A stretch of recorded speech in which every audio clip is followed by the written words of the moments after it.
எப்படி தூங்குறாங்க ஐசக்.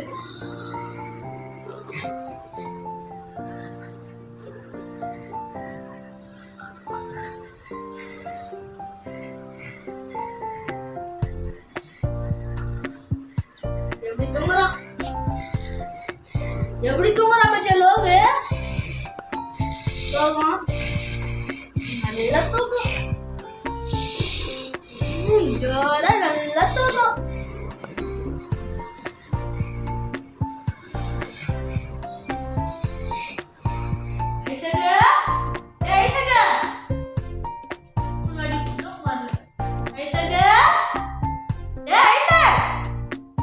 அஞ்சு வாட்டி கூப்பிட்டா வரல.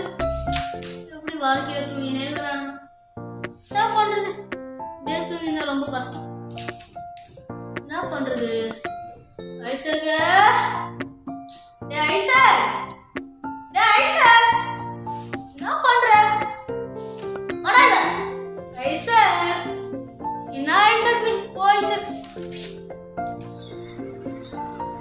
எப்படி தூங்குறாங்க ஐசக். ஐசக் கூப்பிட்டு பார்த்தேன். ஆமா ஒரு வாட்டி கூப்பிட்டேன் வரல. ரெண்டாவது வாட்டி கூப்பிட்டேன் வரல. அஞ்சாவது வாட்டி கூப்பிட்டு வரவே இல்லை. நீ வந்து நல்ல பையன் தான். அவன் வந்துதான் அவனுக்கு கிஃப்ட் இருந்துருவான். இது என்னடா தெரியுமா இருக்கு? பூஸ்ட் பாட்டில் இருக்குது, ஹார்லிக்ஸ் பாட்டில் இருக்குது, டேரி மில்க் சாக்லேட் இருக்குது, எல்லா சாக்லேட் இருக்குது, ஐஸ்கிரீம் டப்பா சொல்லுது.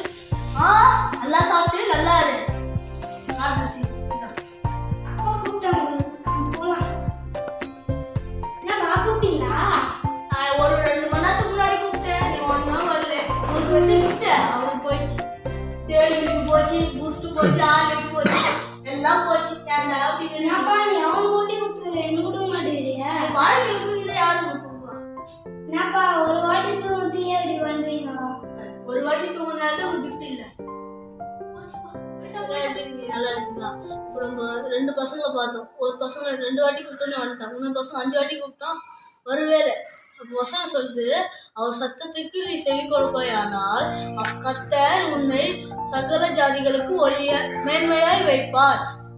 உபாகமும் 28:1. அப்பா கூப்பிட்டாலும் போகணும், ஏசப்பா கூப்பிட்டாலும் சீக்கிரமா போகணும். நம்ம சீக்கிரமா போகலன்னா ப்ரைஸ் கிடைக்காது. சீக்கிரமா போனா நம்ம ப்ரைஸ் கிடைக்கும்.